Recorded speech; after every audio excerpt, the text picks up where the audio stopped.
Welcome back, everybody, to Average at Best. I am your host, Josh Chase. On this week's episode, we're taking a look back at our first week of training since starting this 8-week session. We're going to set up our schedule and show you what our training looks like throughout the week, and we're going to tell you about what not to do for your first long run. But before we get to that, I did say I would fix one thing from last week's episode, so let's take care of that first.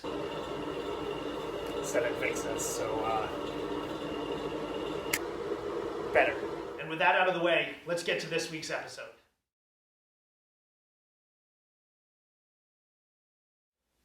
So like that quote implies, right? We all have the best intentions to get something done when we're motivated to do so. We all have ambition to wake up at 6 in the morning and get out and get that early run done. Or we all finish our day at work and we want to get right to the gym or go out for a run. And much like in Jurassic Park when they said life finds a way, we find a way to get our workouts done as well. So the first step to making sure that we're sticking with our training plan is setting up a schedule that works for us. For me personally, I know I can comfortably run 3 to 4 days a week at most. Anything more than that, I'm going to get fatigued, I'll get stressed out that I miss a workout, or I just won't want to do that much running. My week will generally look something like this. My days off will be Monday, Wednesday, Friday. That means I'll have an easy run on Tuesday, a workout on Thursday. In this case, for week 1, it's a tempo run, 4 miles at race pace with 4-minute rests in between each mile. And then I've set up Saturdays and Sundays as my back-to-back runs where I can get them done early and then have the days and the rest of the weekend to myself. For me, this breakdown is the perfect balance. It's a day off,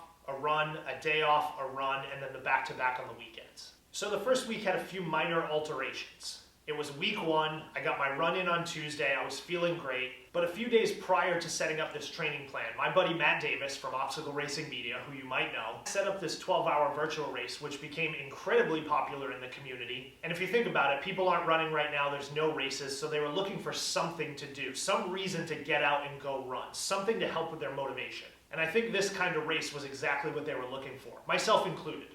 12 hours, 5-mile loops. Every loop you complete, you come in, check in virtually with the group, and then you go back out for your next loop. Whoever does the most wins, and you simply do as much as you're capable of doing. So since it seemed like everybody was signing up, I had to jump on the bandwagon as well. So Saturday morning rolls around, I jump out of bed early, I've got those race day jitters that I haven't felt in so long. There's 400 plus of us waiting in a virtual Zoom meeting to get this race kicked off. Sean Corvell from Tough Mudder kicks us off.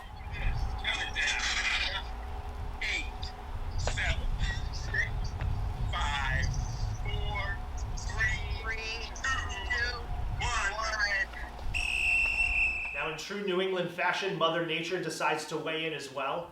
I'm like a mile into the race, but sometimes you got to put aside the time you want to get and just spend some time looking. I mean, what a day. It's gorgeous out here. Most people aren't going to get up, go outside, go for a run, but these are the days when you need to do it more than any other time.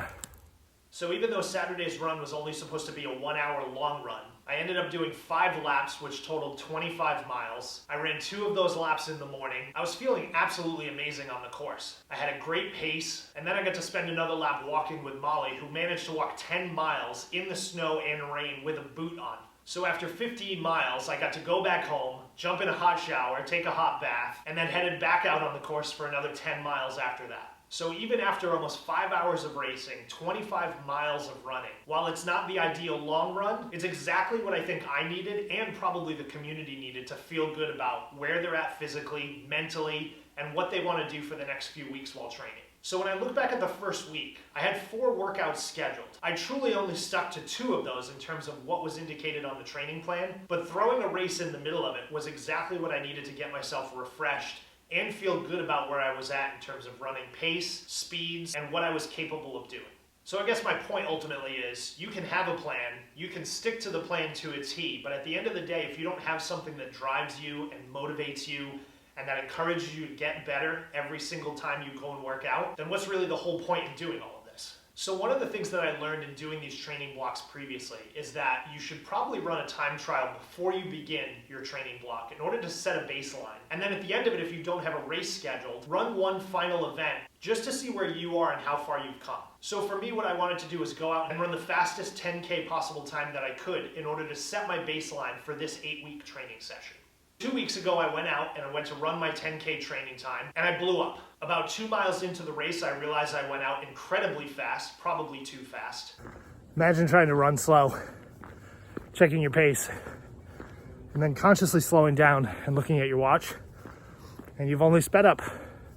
And I bailed out at the 5K mark. I did set a 5K PR at the time, but I was absolutely gassed. The following weekend, which is 1 week before I began this training plan, I had a second take at my 10K time trial.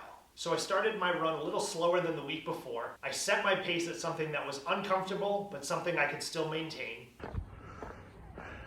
Much better. And by the end of the run, my time was 53:37, which was a 10K PR.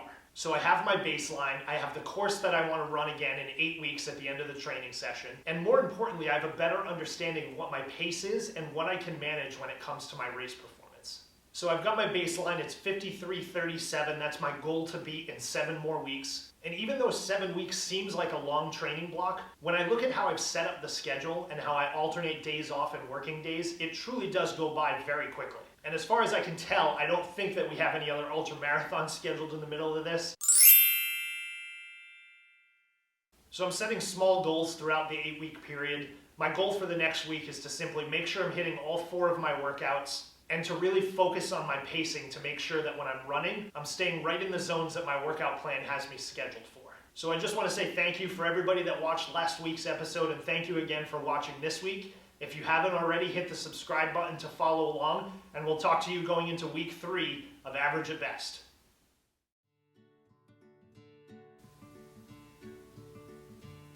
All right. Okay. We done.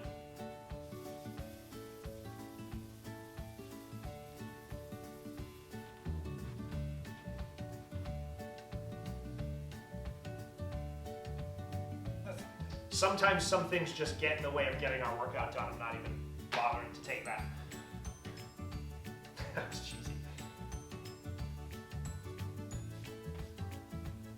Somebody said this was folded last week, so I had to gotta make sure they look good. I'll call that. Now, in true New England fashion, fuck me. A few miles of the race, it was clear that I was feeling absolutely amazing and ready to do this. Ugh, gross. Without sacrificing my efforts today. What does that even mean?